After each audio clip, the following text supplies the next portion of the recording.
მოდით ვისწავლოთ, როგორ არის გერმანულად ჩემი, შენი, მისი და ასე შემდეგ.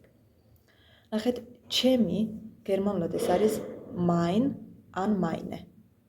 Mein, meine, ჩემი. შენი ეს არის dein, deine.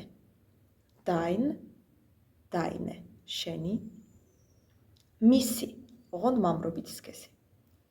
ეს არის sein, seine.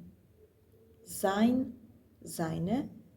და მისი მდედრობითი სქესი ეს არის ihr, ihre. Ihr, ihre. ახლა მოდით იმაზე ვისაუბროთ, რა შემთხვევაში უნდა გამოვიყენოთ mein, dein, sein, ihr და რა შემთხვევაში უნდა გამოვიყენოთ meine, deine, seine, ihre.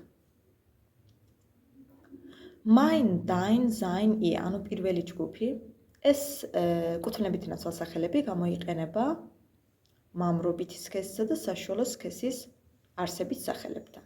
ანუ ეს რას ნიშნავს ახლა? მაგალითად, ძმა გერმანულად არის der Bruder. Der Bruder, ძმა, რომელი სქესია? მამრობითი, მასკულინი, მამრობითი სქესია, წინ აქვს რომელი არტიკლი? der. Der არის მამრობითი სქესის არტიკლი.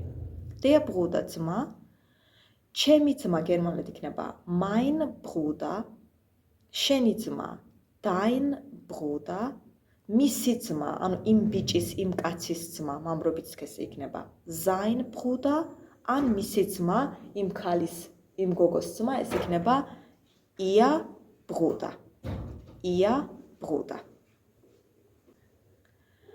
რაც შეეხება მეორე ჯგუფს, ანუ meine, deine, seine, ihre.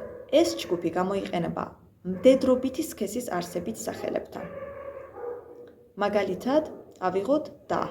გერმანულად da ეს არის die Schwester.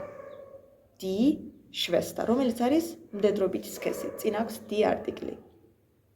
ამასთან ჩემი და გერმანულად იქნება meine Schwester, შენი და deine Schwester, მისი და იმ ბიჭის, იმ კაცის და მამრობითი სქესი, როდესაც არის, იქნება seine Schwester და მისი და იმ ქალის, იმ გოგოს და იქნება ihre Schwester. Ihre Schwester.